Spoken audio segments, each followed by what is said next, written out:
Assalamualaikum warahmatullahi wabarakatuh. Perkenalkan, nama saya Aprilia Dewi Maulum, NIM 20104111090. Di sini saya akan menjelaskan apa yang saya pahami tentang materi evolusi teori manajemen.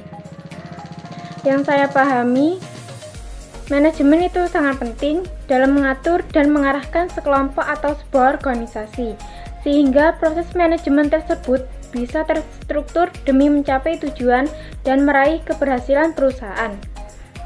Evolusi pemikiran manajemen ada 5, yaitu 1. Early management. Contoh bangunannya piramida, Candi Borobudur, tembok Cina, dan Roma. Bangunan-bangunan tersebut adalah bentuk nyata bahwa manajemen sudah ada sejak zaman dulu, tetapi dalam hal praktek, bukan secara teori.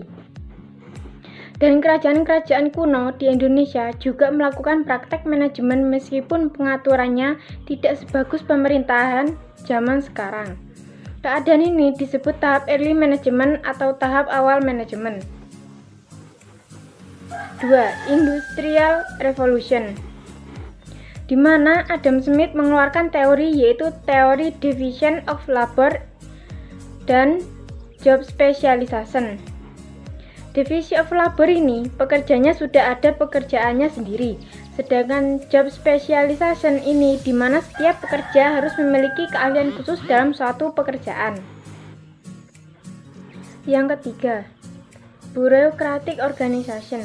Pada tahap ini, perusahaan atau pengusaha sudah mulai mengenal istilah organisasi dan mengenal birokrasi yang ditandai 1. Division of labor, 2. Authority hierarchy, 3. Formal selection, 4. Formal rules and regulation, 5. Impersonality, 6. Career orientation. Yang keempat, knowledge management. Knowledge management adalah proses menciptakan, membagikan, menggunakan, dan mengelola suatu pengetahuan dan informasi dari sebuah organisasi. Perusahaan yang menerapkan knowledge management yaitu adanya bagian R&D atau Research and Development. Yang kelima, evidence-based management atau manajemen berbasis fakta. Didefinisikan sebagai proses membuat keputusan manajemen berdasarkan data real di lapangan dan bukan hanya perkiraan saja. Contohnya, perusahaan-perusahaan sekarang yang menggunakan teknologi informasi untuk mengontrol pekerjaan karyawan, sehingga perusahaan bisa memutuskan sesuatu dengan berdasarkan fakta di lapangan, bukan hanya dokumen laporan mingguan atau bulanan. Sekian yang bisa saya pahami tentang materi evolusi teori manajemen.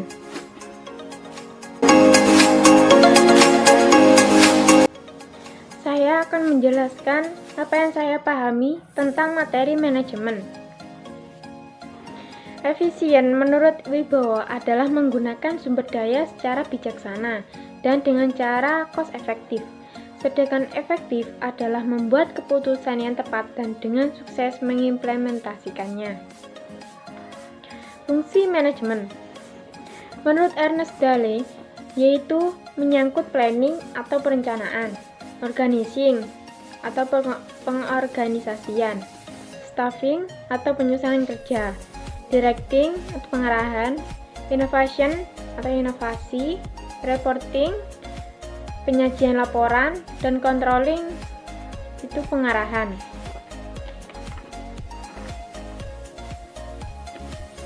Tipe manajer.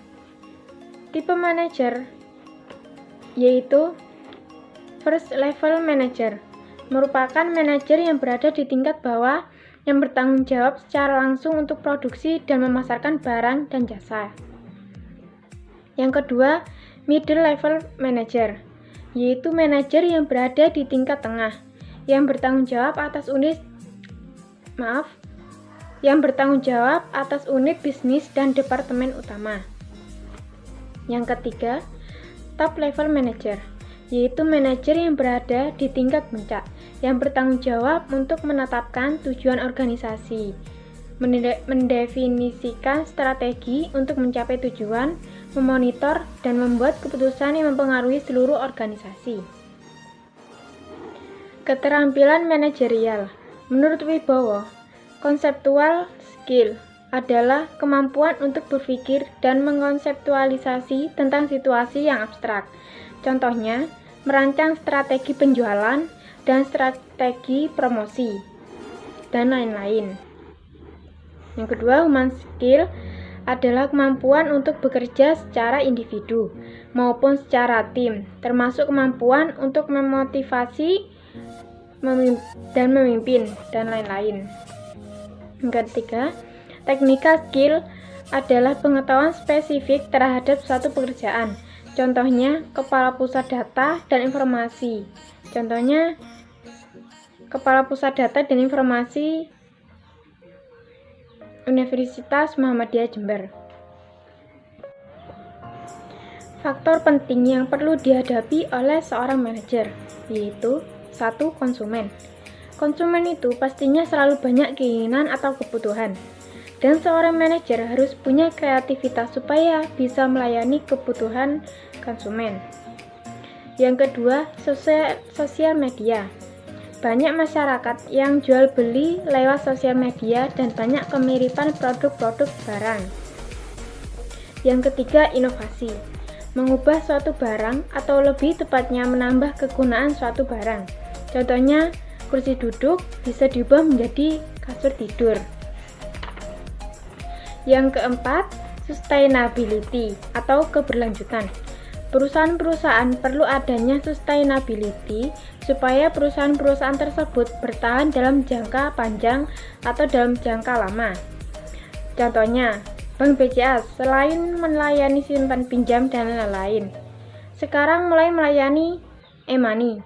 Cara tersebut dilakukan supaya masyarakat mudah untuk melakukan transaksi, sehingga perusahaan tersebut bisa berjalan dalam jangka waktu yang panjang. Sekian yang bisa saya jelaskan. Mohon lebihnya saya minta maaf jika ada kekurangan atau kata-kata yang kurang jelas. Wassalamualaikum warahmatullahi wabarakatuh.